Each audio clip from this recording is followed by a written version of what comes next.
श्री स्वामी समर्थ जय जय स्वामी समर्थ। नमस्कार आहे सगळ्यांना, स्वागत आहे तुमचं माझ्या चॅनलमध्ये स्वामी समर्थ वाणी। आणि आज मी तुमच्यासाठी घेऊन आलेली आहे एक नवीन व्हिडिओ एका नवीन विषयासोबत। तर आजचा आपला विषय आहे की 15 तारखेला आहे श्रीकृष्ण जयंती। तर श्रीकृष्ण जन्मोत्सव म्हणतो, श्रीकृष्ण जन्माष्टमी आपण म्हणतो। तर जन्माष्टमी येण्याच्या आधी आपल्याला घरात काही शुभ वस्तू आणायच्या आहेत। काही वस्तू अशा आहे की ज्या आपल्या घरात असणं आवश्यक असतं।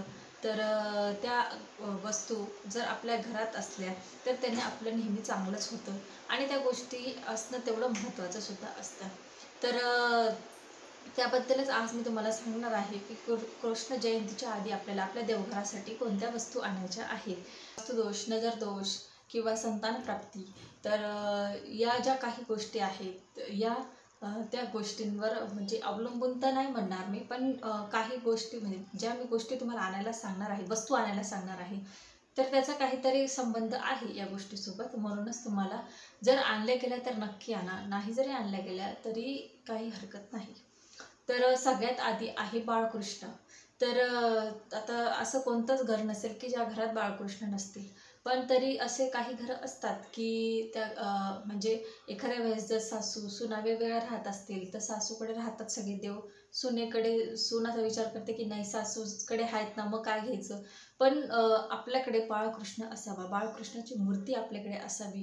कारण आता काही काही महिलांना गरोदर राहण्याचे खूप प्रॉब्लेम येतात, सगळं व्यवस्थित असतं, पितृदोष नसतो तरीसुद्धा प्रॉब्लेम येतात। त्यावेळेस बाळकृष्णाची मूर्ती आपल्या घरात असायला हवी। कारण बाळकृष्णाची जर आपल्या घरात बाळकृष्णच नसतील तर कृष्ण आणि राधा येतील कसं काय, म्हणजे बाळ होईल कसं काय। त्याच्यामुळे बाळकृष्णाची मूर्ती आपल्या घरात असणं खूप आवश्यक आहे।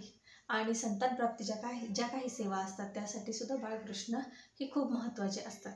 त्याच्यानंतर दुसरं आहे की पाळणा, की बाळकृष्ण जन्माष्टमीला आपल्याला पाळणा लागत असतो।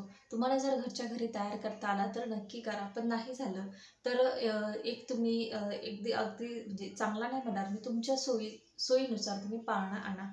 तर आणि तोच पाळणा प्रत्येक वर्षी वापरायचा। तर असं नाही की प्रत्येक वर्षी तुम्ही नवीनच पाळणा आणला पाहिजे। घरी जर तयार करता आला तर घरी तयार करा, नाही जमलं तर विकत आणा तुमच्या सोयीनुसार।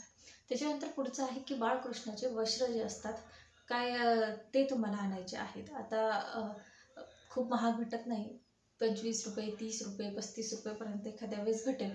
पण कसं आहे, आता आपला जेव्हा वाढदिवस असतो तेव्हा आपण नवीन नवीन कपडे घालतो। मग आता जर बाळकृष्णांचा वाढदिवस आहे, त्यांचा जन्म उत्सव आहे, तर आपण त्यांना जुने कपडे घालणार आहात का, तर त्यांच्यासाठी नवीन वस्त्र तुम्हाला आणायचे आहेत।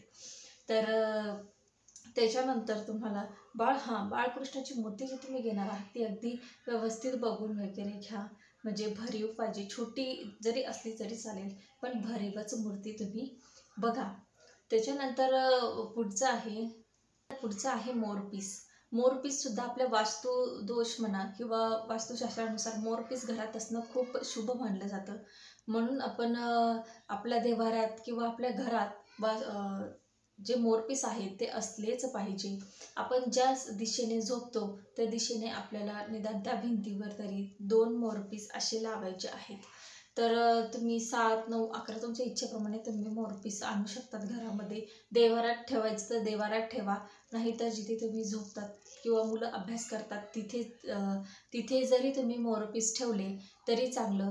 कारण मोरपिसामध्ये जो वरचा भाग असतो मोरपिसाचा तो नकारात्मकता खेचून घेण्याचं काम करत असतो।